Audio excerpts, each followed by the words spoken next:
So how did you become so interested in healthy living?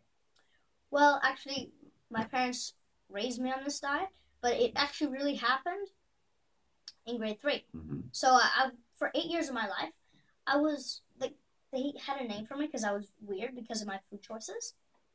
And What was the name? I was the weird kid. Oh, and who called you that? Everyone. Well, that's not very nice. It's because I ate different. But then in grade 3, since everyone was so curious about why I ate that, just call me the weird kid. And my teacher, Miss Stanley, comes up to me and says it'd be a great idea if I do a presentation on my diet because we were doing speeches that time. So, yeah, I did it, and I realized I had certain mental capabilities other kids didn't. Every one of the speeches from notes that had cue cards, I didn't. I memorized all. I recalled it all from memory, and the kids in my class were amazed. They're like, we can't do that. Wow, you have a great memory. I don't. I have the exact same memory as everyone else. I'm just putting the right fuel in my brain. It's kind of like, you can think of it like people who buy expensive cars, like a Ferrari. They understand this. You don't put cheap fuel in your Ferrari. You put premium quality fuel. And I'll be getting into my top 3 foods to boost memory, focus, and concentration at the Calgary Health Show.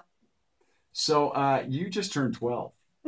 Well, January 17th. Okay, and when did you start, you started talking about this when you were 9? Yeah. Publicly? Yeah. And you've written a book? Yeah. And what are some of the messages in that book? Well, it's not really, like, people think it's a recipe book. It's not. It's more like it's a program. It's like a guide to health. It has the carefully designed meals to deliver peak nutrition, and there's a bunch of tasty chia puddings in there. And so, yeah, there's little bubbles in the book telling you the benefits of food in the recipe, so that you know what you're eating is good, nutritious, and you actually know what you're getting out of it. All right. So without running down your entire diet, what do you eat? Are you a vegan? Like, what is your? I'm a vegan, and we all have the perfect diet for ourselves. There's no perfect diet for everyone. Right. There's no one perfect diet. We all have to perfect our own diet. My principal at school asked me, how do you perfect it? Like, how do you know it from a young age? How do you know how to have the perfect diet? It's simple. You eat something, you feel good, you eat it the next day.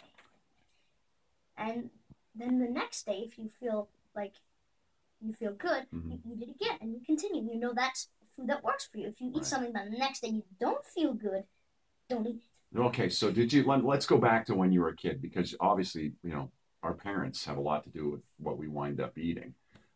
So did you ever eat meat or any of those things, or have you always been on a vegan diet? Well, I have been on a vegan diet, and I've tried some animal products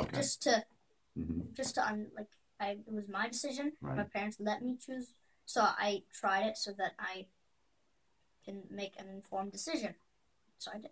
And so your philosophy is, if you eat something and you don't feel good, you don't eat it again. So yeah, or if you notice something. Right. So what happened when you did your little experiments with animal products?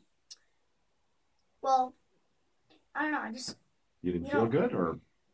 Well, there's also the whole aspect of the way they treat animals. They really don't treat them well. Right.